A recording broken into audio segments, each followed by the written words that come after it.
ದರ್ಶನ್ ದರ್ಶನ್ ದರ್ಶನ್ ಸದ್ಯ ಎಲ್ಲ ಕಡೆ ಡೆವಿಲ್ ದರ್ಶನ್ ದೇ ಸುದ್ದಿ. ಹೌದು, ರೇಣುಕಾಸ್ವಾಮಿ ಕೊಲೆ ಪ್ರಕರಣದಲ್ಲಿ ಜೈಲಿಗೆ ಸೇರಿರುವ ನಟ ದರ್ಶನ್ ಅವರ ಸಮಸ್ಯೆ ಇನ್ನಷ್ಟು ಬಿಗಿಯಾಗಿದೆ. ದರ್ಶನ್ ಮನೆಯಲ್ಲಿ ಪತ್ತೆಯಾದ 82 ಲಕ್ಷ ನಗದು ಹಣದ ಬಗ್ಗೆ ಈಗ ಐಟಿ ಇಲಾಖೆ ತನಿಖೆ ಆರಂಭಿಸಿದ್ದು, 52ನೇ ಸಿಸಿಎಚ್ ಕೋರ್ಟ್ ಹಣವನ್ನ ಆದಾಯ ತೆರಿಗೆ ಇಲಾಖೆಯ ವಶದಲ್ಲಿ ಇರಲಿ ಎಂದು ಆದೇಶವನ್ನ ನೀಡಿದೆ.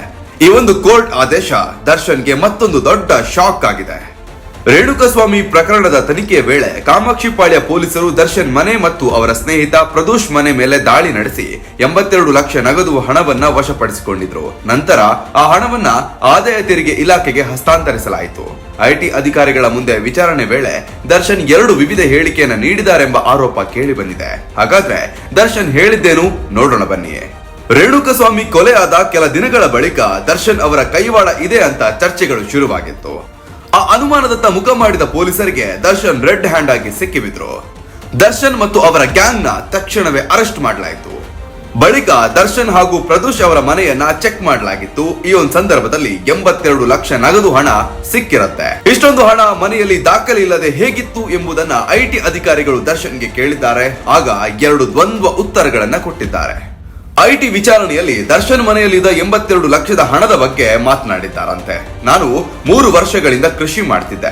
ಕೃಷಿಯಿಂದ ನನಗೆ ಲಾಭವಾಗಿದೆ. ನನ್ನ ಬಳಿ ಇರುವ ಪ್ರಾಣಿಗಳನ್ನ ಮಾರಾಟ ಮಾಡಿದ್ದೆ. ಅದರಿಂದ ಹಣ ಬಂದಿದೆ. ನನ್ನ ಹುಟ್ಟು ಹಬ್ಬಕ್ಕೆ ಅಭಿಮಾನಿಗಳು ಹಣ ಕೊಟ್ಟಿದ್ರು. ಆ ಹಣವನ್ನೇ ಮನೆಯಲ್ಲಿಟ್ಟಿದ್ದೆ ಅಂತ ಅಂದಿದ್ದಾರೆ. ಆದ್ರೆ ಅಧಿಕಾರಿಗಳು ಕೇಳಿದಾಗ ಈ ಹಣಕ್ಕೆ ಸಂಬಂಧಿಸಿದ ಯಾವುದೇ ದಾಖಲೆಯನ್ನ ದರ್ಶನ್ ಕೊಡ್ಲಾಗ್ಲಿಲ್ಲ. ಹೀಗಾಗಿ ಕೋರ್ಟ್ಗೆ ದರ್ಶನ್ ಇನ್ನೊಂದು ಶಾಕ್ ಕೊಟ್ಟಿದ್ದಾರೆ.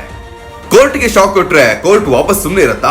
ಇಲ್ಲ ತಾನೆ. ಹಾಗಾಗಿ ದರ್ಶನ್ ಅವರಿಗೆ ಕೂಡ ಕೋರ್ಟ್ ಒಂದು ಶಾಕ್ ಕೊಟ್ಟಿದೆ. ಅದೇನಂತ ಹೇಳಿದ್ರೆ, ಐಟಿ ಅಧಿಕಾರಿಗಳ ಹೇಳಿಕೆ ಪ್ರಕಾರ 82 ಲಕ್ಷದ ಮೂಲ ಕುರಿತು ದರ್ಶನ್ ಸ್ಪಷ್ಟ ದಾಖಲೆ ಅಥವಾ ವಿಶ್ವಾಸಾರ್ಹ ವಿವರಣೆ ನೀಡಿಲ್ಲ. ಅದೇ ಸಮಯದಲ್ಲಿ ವಿಚಾರಣೆಯಲ್ಲಿ ನೀಡಿದ ಉತ್ತರಗಳಲ್ಲೂ ಅನುಮಾನ ಕಾಣಿಸಿಕೊಂಡಿದೆ. ಈ ಹಿನ್ನೆಲೆಯಲ್ಲಿ ಸಿಟಿ ಸಿವಿಲ್ ಕೋರ್ಟ್ ನ 64ನೇ ವಿಭಾಗದ ನ್ಯಾಯಾಧೀಶರು 82 ಲಕ್ಷ ನಗದು ಹಣವನ್ನ ಐಟಿ ಇಲಾಖೆಯ ವಶದಲ್ಲಿ ಇರಿಸಬೇಕು ಎಂದು ಆದೇಶವನ್ನ ನೀಡಿದ್ದಾರೆ.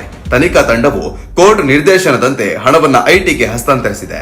ವಿಚಾರಣೆಯ ವೇಳೆ ದರ್ಶನ್ ಹೀಗೂ ಹೇಳಿದ್ದಾರೆ ಅಂತ ಹೇಳಲಾಗ್ತಿದೆ. ನನ್ನ ಬಳಿ ಸಿಕ್ಕಿದ್ದ ಹಣಗಳಿಗೆ ಸಂಬಂಧ ದಾಖಲೆಗಳಿಲ್ಲ.